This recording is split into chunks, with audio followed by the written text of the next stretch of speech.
Yun, isang maikling kanta lang to. Medyo luma na to.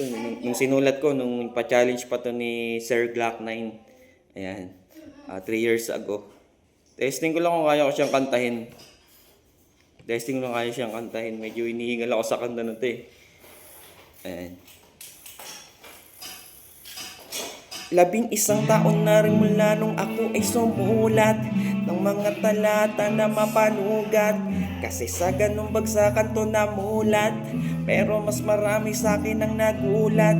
Dahil nagbago ang tinta ng panulat at bawat pahina ng aking aklat. Ang nilalaman mga konseptong makabuluhan na pag napakinggan may malalim na kahulugan. Pero tila madamot at sarado mga tenga na mga kaibigan maging pamilya. Kasi akala ko sila ay susuporta, sila pala ang masunang ko kontra. Pero ni minsan ako'y di nagtampo, bagkus yun ay naging hudyat pa na mas galingan ko. Upang pusa ko nang makuha ang di ko natamo, at ang mga tinanim ko unti-unting lumago. Tandaan mo kapatid, kung isa kang tulad ko na nangangarap gawin mo ito kasi gusto mo.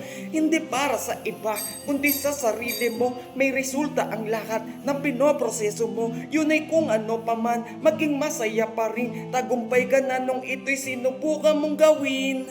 Matagal-tagal na rin ang aking biyahe, na kung susumahin halos kalahati ng aking buhay na ang nilaan. Ititigil ko na ba? Hindi, walang dahilan. Aminadong minsan na akong nadapa, matagal na mahinga sa eksena na wala. Di nangangahulugan na hanggang doon na lang ang istorya ng isang Makatang taga Bulacan. Sir Glock, salamat po sa pagkakataon. Sa aking pagbabalik, ikaw naging inspirasyon. Ito na nga ang bagong simula ng kabanata. Yung dating pinanghinaan, bumalik na ang kumpiyansa. Pinangako sa sarili ang pagtangang ko sa mikropono'y habang buhay mananatili. Kasi ayokong pagsisihan na di ko ginawa nung mga panahong kaya kong patunayan.